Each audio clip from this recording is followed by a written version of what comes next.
Hello good morning everyone. जैसा कि अपन पिछले 3 वीडियो से पढ़ने लग रहे हैं इलेक्ट्रिक करंट। और देखो, सबसे पहला जो वीडियो था अपना, उसमें अपन पढ़ने लग रहे थे कि चार्ज क्या होता है, चार्ज किसे कहते हैं और चार्ज कैसे निकाला जाता है, कि किसी वस्तु पर चार्ज का मान कितना होगा, कुल नेट आवेश किसी वस्तु पर कैसे निकाला जाएगा। तो वो सारी चीज़ें आपको मैंने फर्स्ट वीडियो में बता रखी हैं। सेकंड वीडियो में अपन ने देखा था इलेक्ट्रिसिटी के बारे में या इलेक्ट्रिक करंट के बारे में। ये इलेक्ट्रिक करंट किसे कहते हैं, आवेश के प्रवाह की दर को आपको मैंने बताया था कि इलेक्ट्रिसिटी या अपन कह सकते हैं विद्युत धारा कहते हैं। अच्छा, इसकी यूनिट अपन ने देखी, इसकी डायरेक्शन अपन ने देखी, इसको कैसे मेजर किया जाता है एमीटर के द्वारा, वो आपको मैंने बताया। उसके बाद में इस एमीटर को किस में जोड़ा जाता है, वो सारी चीज़ें आपको मैंने बता रखी है।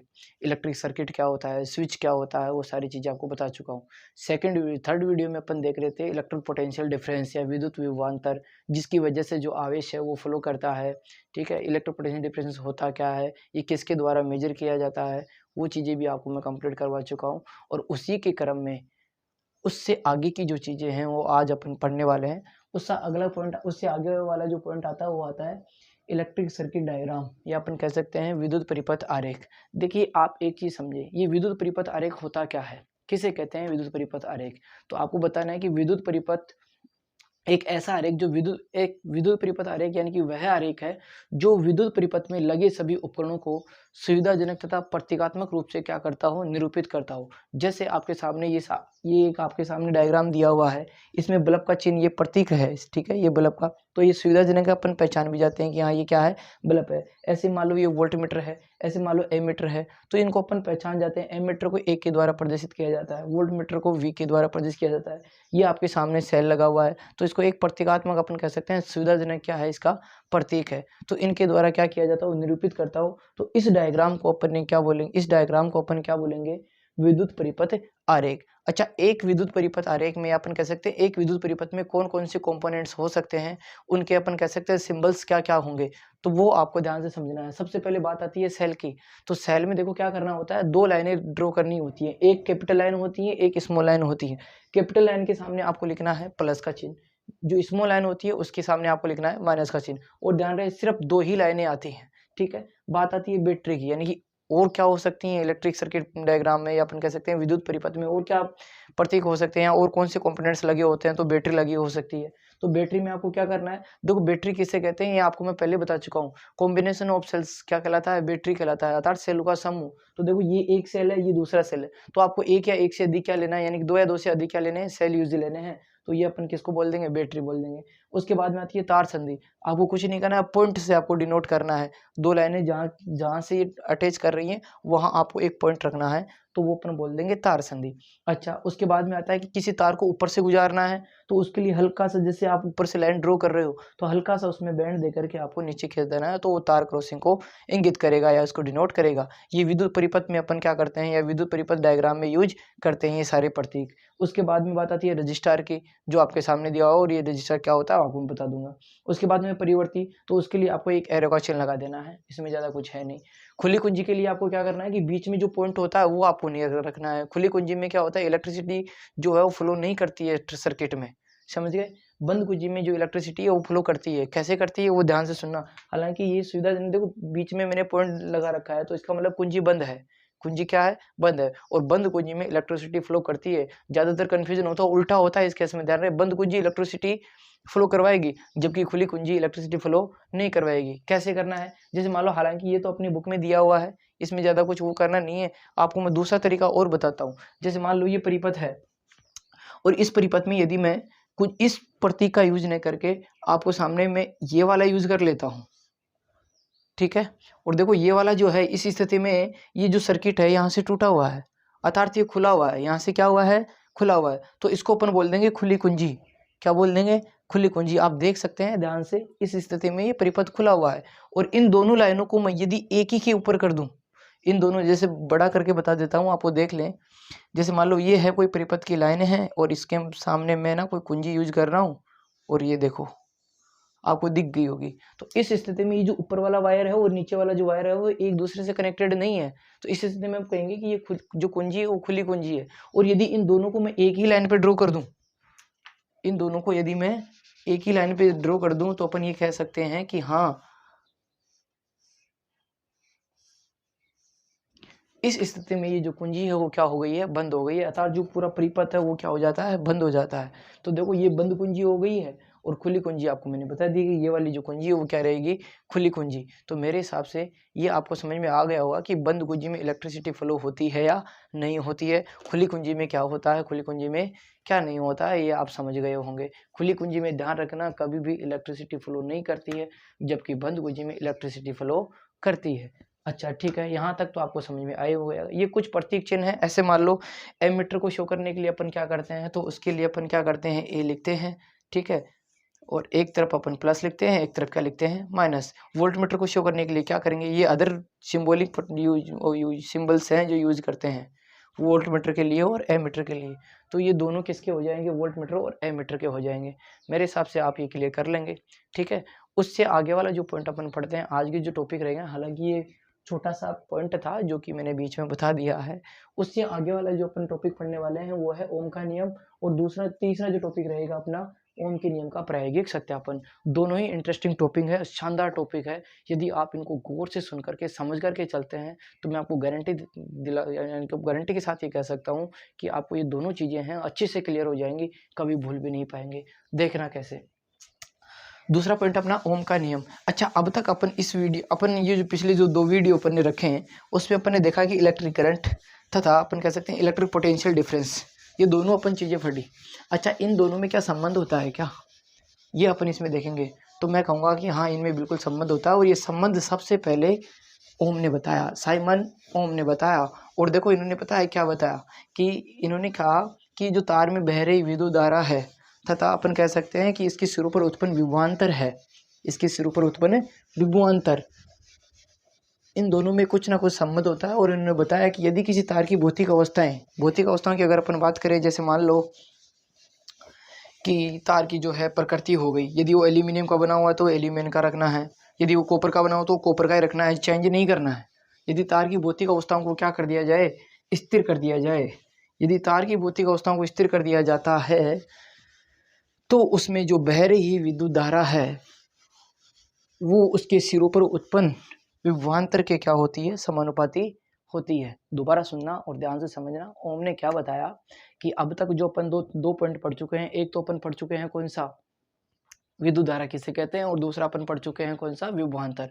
इन दोनों में ओम ने क्या बताया, एक संबंध बताया। और उन्होंने बताया कि यदि किसी तार की भौतिक अवस्थाएं, जैसे मान लो तार की मोटाई है, तार की लंबाई है, और ये अपन कह सकते हैं तार की प्रकृति है कि वो किसका बना हुआ है, जैसे मान लो एल्यूमिनियम का बना हुआ है तो एल्यूमिनियम आपको रखना है, यदि जैसे मान लो कॉपर का बना हुआ तो कॉपर का रखना है, आयरन का बना हुआ तो आयरन आपको रखना है, यानी कि लोहा जिसे अपन बोलते हैं। तो यानी कि तार की प्रकृति यदि सेम रहे तो अपन इस स्थिति में कह सकते हैं कि उसमें जो बहरी इलेक्ट्रिसिटी है उसके सिरों पर उत्पन्न विभवांतर के क्या होती है, समानुपाती है। वो आपको मैं समझाऊंगा, पूरा बाकायदा लिख करके बताने वाला हूँ, समझ गए। तो यही क्या था, ओम का नियम था। दोबारा से ध्यान से सुनना, क्या बताया उन्होंने कि यदि कोई, जैसे मान लो ये कोई वायर है आपके सामने, ठीक है, ये कोई क्या है, वायर है। यदि इन्होंने कहा कि ये जो वायर है इसकी भौतिक अवस्थाओं को क्या कर दिया जाए, स्थिर कर दिया जाए। भौतिक अवस्थाएं अगर बात करें, जैसे मान लो भौतिक अवस्थाएं कौन कौन सी हैं, भौतिक अवस्थाएं कौन कौन सी हैं, तो वो ध्यान से सुनना। सबसे पहले अगर बात करें किसकी, यानी कि प्रकृति की, तार की प्रकृति, तार की प्रकृति, पहला तो ये हो गया, यानी कि वो किसका बना हुआ है। कॉपर का बना हुआ तो कॉपर का ही रखना है अपने को, एल्यूमिनियम का बना हुआ तो एल्यूमिनियम का ही रखना है, समझ गए। जब भी अपन वोल्टेज चेंज करके देखेंगे तो उस एल्यूमिनियम वाले में ही चेंज करके देखेंगे, समझ गए। ऐसे मान लो ये तो हो गई तार की प्रकृति। दूसरा आता है अनुप्रस्थ काट का क्षेत्रफल, या अपन कह सकते हैं उसकी मोटाई, क्या हो, उसकी मोटाई, उसकी लंबाई,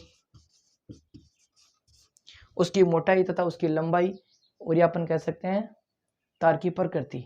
ये यदि इन सब चीज़ों को, या एक चीज़ वो ले सकते हैं ताप, क्योंकि ताप के ऊपर भी प्रतिरोध क्या करता है, निर्भर करता है, वो आगे बताऊंगा आपको।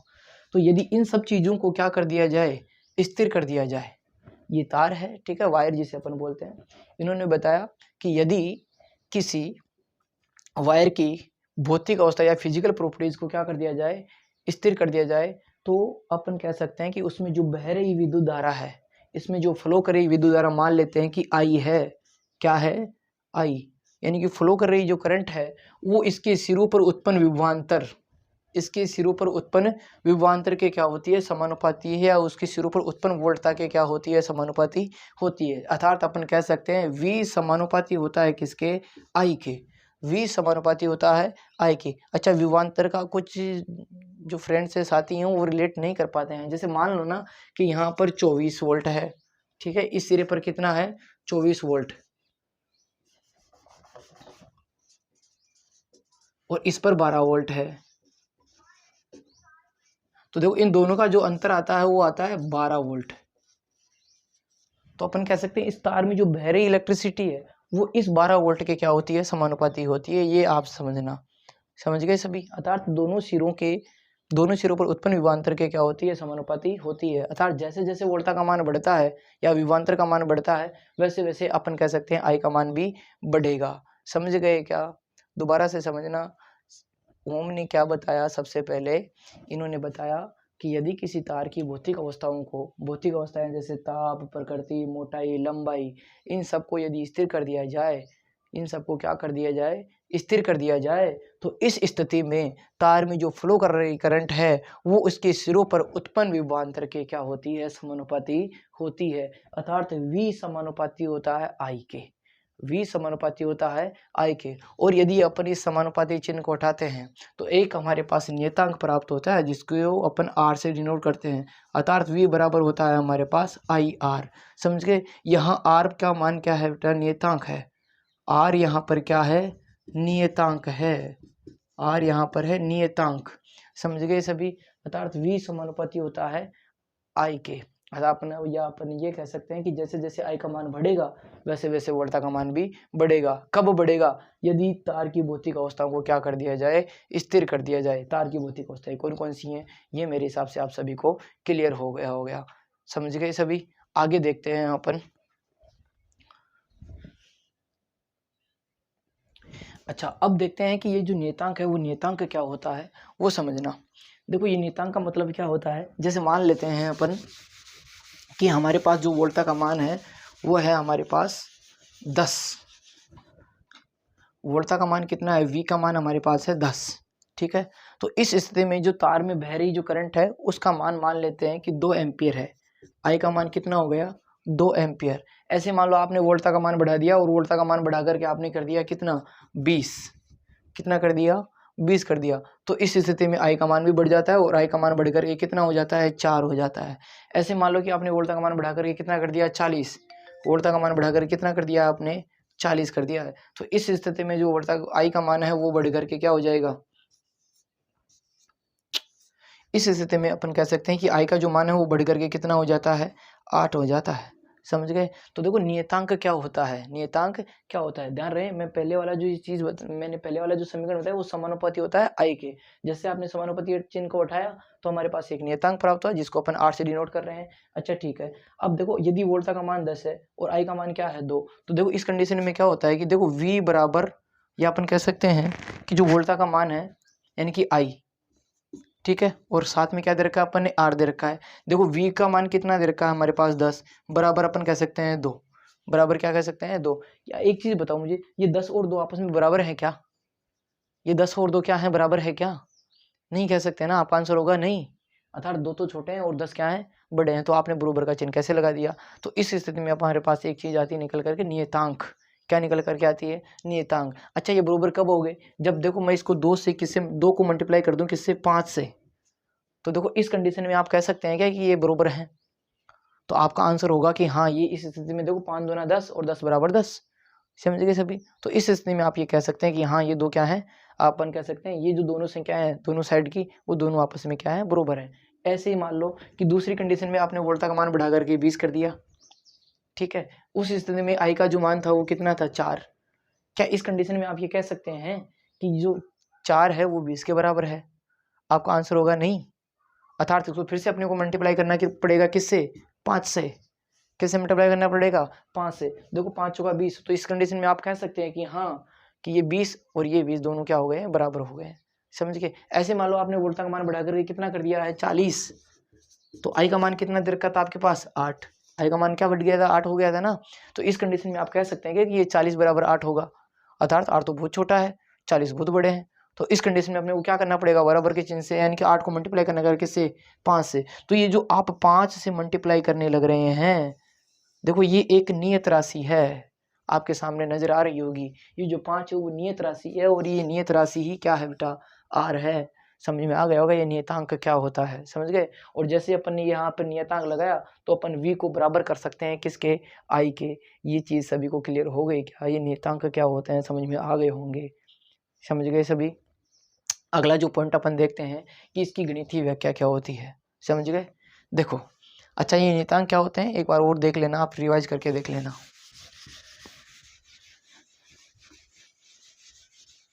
अगला जो पॉइंट आता है अपना, इसकी गणितीय व्याख्या। अच्छा, गणितीय व्याख्या में तो कुछ नहीं करना है, इसके प्रतीक के बारे में बताना है कि कौन सा क्या होगा।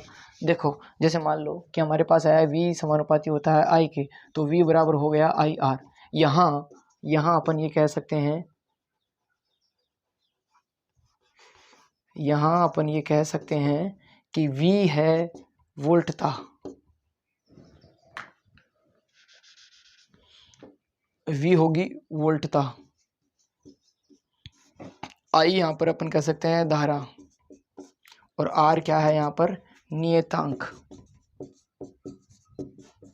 क्वेश्चन में लिख देना स्थिर भौतिक राशियों पर, स्थिर भौतिक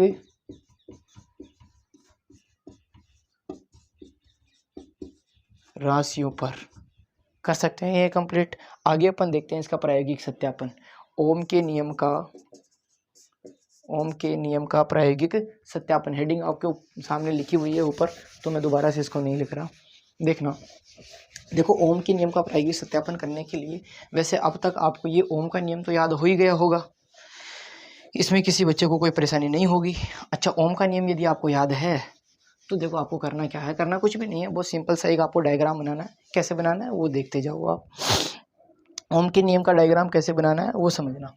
जैसे मान लो आपको सबसे पहले एक तो क्या करना है, रजिस्टर यूज करना है,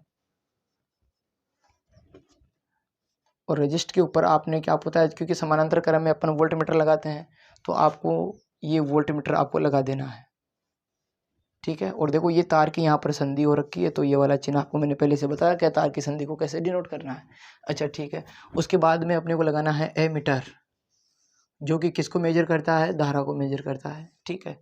उसके बाद में अपन यदि बात करें तो सेल जोड़ना है अपने को, और सेल जोड़ने के लिए देखो ये कैपिटल, ठीक है, और एक स्मॉल, ये एक सेल हो गया। ऐसे मान लो एक कैपिटल और एक स्मॉल, ये दूसरा सेल, बैटरी जोड़नी है ना।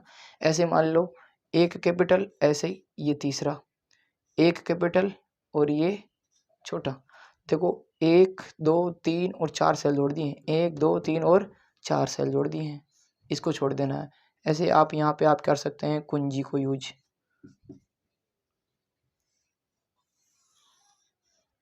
ऐसा आपको एक डायग्राम बना लेना है, ये प्लस का चिन्ह है और ये माइनस का चिन्ह है। तो देखो प्लस से माइनस की ओर इलेक्ट्रिसिटी का फ्लो होता है, तो अपन कह सकते हैं ये प्लस और ये माइनस, ये प्लस और ये माइनस, समझ गए। ये आपको करंट की डायरेक्शन दिखा देनी है। अच्छा, करना कुछ भी नहीं है अपने को। देखो क्या किया है कि अपने ओम के नियम से अपन ने देखी एक चीज, क्या कि हमारे पास एक चीज निकल के आई कि V बराबर होता है आई आर, ये आपने ओम के नियम से देखी। अच्छा, ओम के नियम से यदि आपने देखी तो यहाँ पर आर का मान यदि अपन निकालें तो देखो V अपॉन हो जाएगा हमारे पास I, अर्थात बराबर में क्या हो जाएगा R। यदि अपन देखें कि ओम के नियम से V तथा I का जो रेशियो आएगा, वो रेशियो क्या रहेगा, कांस्टेंट रहेगा, वो नियत रहेगा, वो कभी भी बदलेगा नहीं। देखना सबसे पहले, जैसे मान लो ये वोल्टता है, इसका जो ये पहला सेल है इसकी वोल्टता V है, इसकी भी वोल्टता V है, इसकी भी वोल्टता V है, इसकी भी वोल्टता V है, सबकी वोल्टता क्या है, V है, ये सबकी वोल्टता V है। अब देखो सबसे पहले अपने को क्या करना है, एक सेल का यूज करना है, और आप नीचे आप चाहो तो टेबल बना सकते हैं, टेबल बना सकते हैं कि कैसे कैसे आपने वोल्टता के मान देखें। सबसे पहले आपको देखना है number of cells, number of cell, कि कितने नंबर आप सेल यूज कर रहे हो, एक कर रहे हो या 2 कर रहे हो या 3 कर रहे हो, ठीक है। उसके बाद में अपने को देखना है एमीटर का पाठ्यांक, उसके बाद में अपने को वोल्ट मीटर का पाठ्यांक देखना है, उसके बाद में अपने को देखना है V तथा I का रेशियो, क्या ये नियत आता है क्या, क्योंकि ये अपना ओम का नियम से अपने को ये पता चल रहा है कि ये जो आ रहा है यहाँ पर नियतांक था, और देखो V अपॉन I बराबर क्या है, नियत है, क्या ये नियत आ रहा है या नहीं आ रहा है। तो सबसे पहले अपने को क्या करना है, एक सेल का यूज करना है। और एक सेल का यूज करोगे तो देखो एमीटर किसकी रीडिंग देता है, आपको मैंने पहले से बता रखी है। एमीटर जो रीडिंग देता है वो किसकी देता है, इलेक्ट्रिक करंट की देता है। तो इलेक्ट्रिक करंट का मान तो अपने को एमीटर में दिखेगा। अच्छा, वोल्ट मीटर किसकी रीडिंग देता है, ये वोल्ट मीटर सबको पता है, ये वोल्ट तक की रीडिंग देता है। अच्छा, करना क्या है, सबसे पहले अपने को एक सेल यूज करना है। और माना कि एक सेल के यूज करने पर हमारे पास जो एमीटर की रीडिंग आ रही थी, यानी कि जो आई का मान आ रहा था वो हमारे पास आ रहा था I1। सेल हमारे पास एक है, समझ गए। एक सेल की अपन ने जैसे एक सेल यूज किया है विद्युत स्रोत के रूप में, तो देखो इसमें करंट फ्लो करेगा। तो इस कंडीशन में क्या होता है कि एक, या अपन कह सकते हैं एमीटर में तो जो रीडिंग आई वो हमारे पास आई I1। बात करते हैं वोल्ट मीटर की, तो वोल्ट मीटर में जो रीडिंग आई वो मान लेते हैं अपन की V1 आई। क्या आई, V1। उसके बाद में अपन देखते हैं V तथा I का रेशियो, समझ गए ये क्या होगा, समझ गए। उसके बाद में अपन देखते हैं दूसरे सेल का उपयोग करके, अर्थात अपन कहेंगे कि एक साथ अपन दो सेलों का यूज करेंगे, समझ गए। पहले एक सेल का यूज किया, इस बार देखो वोल्ट था पहले, जैसे मान लो वोल्ट था V, इस बार 2V हो गया। पहले 1V था, इस बार 2V हो गया, अर्थात वोल्टा जस्ट डबल हो गई है। वोल्टा जस्ट क्या हो गई है, डबल हो गई है। तो इस कंडीशन में एमीटर का जो पाठ्यांक आया, तो हमारे पास एमीटर का पाठ्यांक अपन नोट कर लेते हैं कि I2 आ गया। क्या आ गया, I2। ऐसे ही वोल्ट मीटर का जो पाठ्यांक आया वो आ गया V2। इस कंडीशन में अपन देखो V2 अपॉन I2 का रेशियो देखेंगे कि ये रेशियो क्या है, समझ गए सभी। ऐसे ही मान लो तीन सेलों को एक साथ उपयोग करने पर अपन देखते हैं कि मान लिया कि एमीटर का जो पाठ्यांक था वो था I3 और वोल्ट का जो पाठ्यांक था या वोल्ट मीटर का जो पाठ्यांक था वो था V3। तो इस कंडीशन में अपन कह सकते हैं कि V3 और I3, आप समझ जाना यहाँ पर V3 तथा I3 हो सकता है आपको कैमरे में विजिबल नहीं हो, समझ जाना यहाँ पर V3 तथा I3 को क्या है, रेशियो है। इसका रेशियो क्या होगा, समझ गए। तो ये कंडीशन अपने को देखनी है। ऐसे मान लो आप फोर्थ नंबर पे सेल जो यूज कर रहे हैं, मान लिया कि फोर्थ नंबर पे सेल यूज कर रहे हैं, यानी कि 4 सेल एक साथ यूज करने लग रहे हैं। तो इस कंडीशन में मान लेते हैं कि जो एमीटर का पाठ्यांक था वो था I4, या अपन कह सकते हैं वोल्ट मीटर का जो पाठ्यांक रहेगा हमारे पास वो रहेगा V4। अर्थात अपन देखेंगे कि V4 अपॉन I4 का जो रेशियो होगा वो क्या होगा। तो इन सब का आप जब रेशियो निकालते हो, जो पहले वाले का रेशियो आता है वही इन तीन वाले का नीचे वाले का आता है, अर्थात तीनों में जो संख्या आती है इनका निकल करके वो समान आती है। और देखो इन सभी में क्या रहती है, वो राशि समान रहती है, अर्थात नियत रहती है। और ये तो आपके सामने क्या था, ओम का नियम था। अर्थात अपन कह सकते हैं कि जैसे जैसे वोल्टता बढ़ती है वैसे वैसे धारा का मान भी क्या होता है, बढ़ता है। देखो जैसे क्या किया, जैसे मान लेते हैं अपन कि पेस्ट जो था इसका भी 10 वोल्ट था, इसका भी 10 वोल्ट, इसका भी 10 वोल्ट, इसका भी 10 वोल्ट। ये चीज़ सभी बच्चों को क्लियर हो गई क्या। और वैसे मान लो कि इसमें जो रीडिंग आ रही थी इसका कितना आ रहा था, 2 एम्पियर। पहला का यूज करने पर जैसे मान लो फर्स्ट का आपको मैंने बताया कि वोल्टता का मान क्या रहा है, मान लिया अपने 10, सारे जो सेल हैं वो सारे 10 वोल्ट के हैं। सारे सेल कितने वोल्ट के हैं, 10-10 वोल्ट के हैं। सारे सेल कितने थे वोल्ट के हैं, 10-10 सेल के हैं। तो देखो पहले जो अपन ने पहला जो सेल यूज किया तो अपने को वोल्ट मीटर जो पाठ्यांक दिखा रहा है वो 10 वोल्ट दिखा रहा है। मान लेते हैं गणितीय विधि से भी आपको मैं समझा दे रहा हूँ। और इस कंडीशन में मान लिया कि अपन ने जो एम्पियर है या अपन कह सकते हैं जो एमीटर है वो कितना आया, एमीटर का जो पाठ्यांक आया आई का मान लिया अपने पास कितना आ रहा है, 2 एम्पियर। कितना आ रहा है, 2 एम्पियर। ये चीज सभी को क्लियर हो गई। अब देखो क्या करते हैं, दूसरा सेल यूज करेंगे आप लोग। और देखो दूसरा सेल जैसे ही आपने यूज किया तो देखो यहाँ पर बढ़ करके जस्ट वोल्टता क्या हो गई है, डबल हो गई है। और वोल्टता जैसे ही डबल हुई तो देखो वोल्टता डबल हुई तो अपन कह सकते हैं वोल्टता का मान कितना हो गया, यहाँ पर 20 वोल्ट हो गया। कितना हो गया, 20 वोल्ट हो गया। और जैसे ही 20 वोल्ट हुआ अपन कह सकते हैं कि ये जो 20 वोल्ट हुआ तो आई का मान भी क्या हो जाता है, जस्ट डबल। और वो कितना हो गया, आई का मान जस्ट डबल हो गया और वो कितना हो गया है बताओ, 4 एम्पियर हो गया। कितना हो गया, 4 एम्पियर। ऐसे मान लो आप आगे वाले का यूज करते हो, ऐसे ही आगे वाले का यूज करते जाओ। तो जैसे जैसे वोल्टता का मान बढ़ता जाएगा वैसे वैसे आई का मान भी आपको बढ़ाते जाना है। अच्छा करना क्या है, अब देखो इनका रेशियो निकालना है। जैसे मान लो ये है पहली कंडीशन, ये 1 नंबर सेल है और इसमें अपन 2। तो देखो जब पहले वाले का रेशियो निकालते हैं V1 अपॉन I1 का यदि अपन रेशियो निकालते हैं, देखो V का मान कितना था बताओ, V का मान था 10 और देखो I1 का मान कितना था 2, दोनों को काटोगे तो कितना आ रहा है, 5 एम्पियर। कितना आ रहा है, 5 एम्पियर। ऐसे मान लो आगे वाले जो सेल है, 2 सेल का यूज कर रहे हो, देखो आगे वाले सेल में कितना आ रहा है, 20 वोल्ट आ रहा था कि नहीं आ रहा था। ऐसे मान लो 4 एम्पियर विद्युत धारा है तो देखो V2 अपॉन I2 का जो रेशियो आएगा देखो 20/4। जब इसको काटोगे देखो इस कंडीशन में भी कितना आ रहा है, 5 एम्पियर। अर्थात अपन कह सकते हैं जैसे अब जैसे अपन आगे बढ़ते जाएंगे वैसे वैसे इनके मान क्या रहेंगे, निश्चित रहेंगे। जो ये आने वाली राशि है वो क्या रहेगी, हमेशा निश्चित रहेगी, अर्थात नियत बनी रहती है। और ये ही आपको देखो ओम का नियम, यानी कि ओम ने बता रखा है कि वी अपन आएगा जो रेशियो है वो क्या रहता है, समान रहता है। ध्यान रहे इस परिपथ में अपन ने जैसे सेल यूज किए, जैसे जैसे अपने वोल्टता बढ़ाई, लेकिन हमारे पास जो तार था वो समान था। ना तो इसकी प्रकृति अपन ने चेंज करी, ना इसका कोई तापमान अपन ने चेंज किया, ना ही इसकी लंबाई अपन ने चेंज करी। जो भी चीज़ थी वो सारी समान थी। यदि सोचो कि आपने वोल्टता बढ़ाई और इसके तार के मान में कम ज़्यादा या लंबाई में वृद्धि कर लेते, तापमान में कमी या वृद्धि कर लेते, तो ये जो रेशियो है वो समान नहीं आता। ये चीज़ सभी को क्लियर होगी ये। और यही क्या है, अपना ओम का नियम है। तो देखो अब तक मैं आपको इस ओम के नियम को किससे बता चुका हूँ, एक प्रयोग के द्वारा बता चुका हूँ। और उम्मीद है कि ये आपको अच्छे से क्लियर हो गया होगा। समझ गए। ऐसे मान लो कि यदि इनके वोल्टता तथा यदि धारा के बीच में ग्राफ खींची जाए, तो देखो आपको पता है ये नियत राशि आती है। तो जब भी नियत राशि आती है, तो जब भी अपन ग्राफ खींचते हैं, जैसे मान लो इधर तो आप कोई क्या ले लो, वोल्टता ले लो, इधर क्या ले लो, आई ले लो। तो देखो जैसे जैसे वोल्टता बढ़ती है वैसे वैसे क्या बढ़ती है, धारा का मान भी बढ़ता है। तो अपन कह सकते हैं इन दोनों के मध्य का जो ग्राफ आएगा वो एक क्या है, एक नियत रेखा। और ये नियत रेखा हमेशा दर्शाती है कि ये जो आई है वो किसके समानुपाती होता है, v के। अर्थात अपन कह सकते हैं जैसे जैसे वोल्टता बढ़ती है वैसे वैसे धारा भी बढ़ती है। तो आज तक अपन इतना, आज अपन यही रखेंगे और कल अपन पढ़ेंगे प्रतिरोध क्या है, प्रतिरोध किसे कहते हैं, और प्रतिरोध से अपन निकालेंगे प्रतिरोधकता के बारे में। उसके बाद में जो है सीरीज कॉम्बिनेशन, पैरेलल कॉम्बिनेशन, ये चीज़ें पढ़ने वाले हैं। तो उम्मीद करता हूँ कि आपको ये अच्छे से समझ में आया होगा। यदि समझ में नहीं आएगा तो आप इसको बारी बारी से देखिए।